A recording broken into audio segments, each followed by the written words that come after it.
इस वक्त की हम जो खबर दिखाने जा रहे हैं वो उत्तर प्रदेश से जुड़ी हुई है और ये खबर है तमाम पार्टियां अपने अपने वोट बैंक को साधने के लिए लगातार कोशिश में जुटी हुई। ये 4 तस्वीरें हम आपको दिखा रहे हैं। 2022 चुनाव को लेकर यूपी में सभी दल अपने चुनावी मोड में आ चुके हैं। आज भी यूपी में बड़ी हलचल है। आज ओवैसी के मिशन यूपी का दूसरा दिन है। सुल्तानपुर में वे एक रैली करने वाले हैं।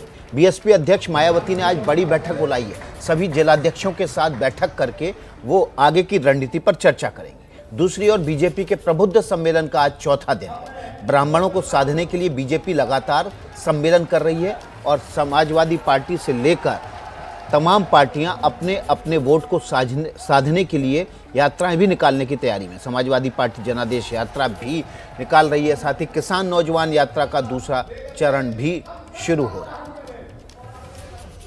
तो देखिए, चुनावी हलचल पर उत्तर प्रदेश की पैनी नजर है एबीपी न्यूज़ की और ग्राउंड जीरो पे हमारे तमाम सहयोगी मौजूद हैं। रणवीर का रुख कर लेते हैं। लखनऊ में है रणवीर, जो सियासी हलचल है उससे साफ हो रहा है कि अब सभी दल अपना गियर डाल चुके हैं। चुनावी मोड का जो गियर है वो अप है और सभी धड़ाधड़ अपने जिलाध्यक्षों से लेकर अपने काडर के मूवमेंट पर जुटे हुए हैं। विकास, देखिए 5 महीने के आसपास का समय बचा हुआ है और यूपी में 403 सीटें हैं। ऐसे में लोकसभा के बाद देश का सबसे बड़ा चुनाव यूपी का चुनाव है और सभी दलों के लिए प्रतिष्ठा की बात है।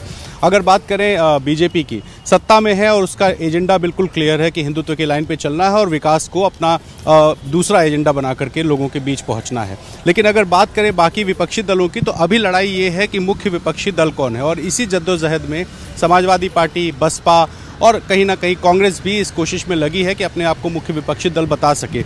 इसीलिए आज बीएसपी प्रमुख मायावती मंडल कोऑर्डिनेटर्स की बैठक करने वाली हैं। समीक्षा करेंगी कि जो ब्राह्मण सम्मेलन हुआ है वो किस तरीके का उसका रिस्पांस है, कैसे ब्राह्मणों को जोड़ा गया है और कैसे आगे स्ट्रेटजी बनाई जाए। इसके अलावा ओवैसी भी अपनी ज़मीन तलाश रहे हैं यूपी में और आज वो सुल्तानपुर पहुँचेंगे।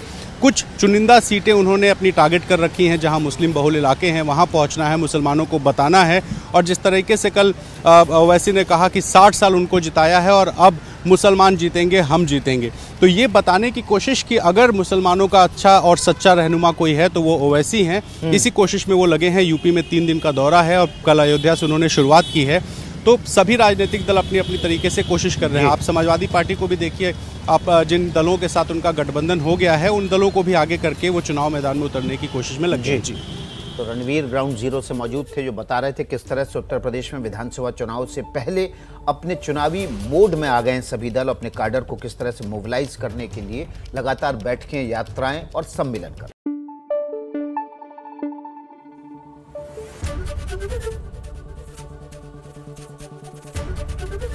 एबीपी न्यूज़ आपको रखे आगे।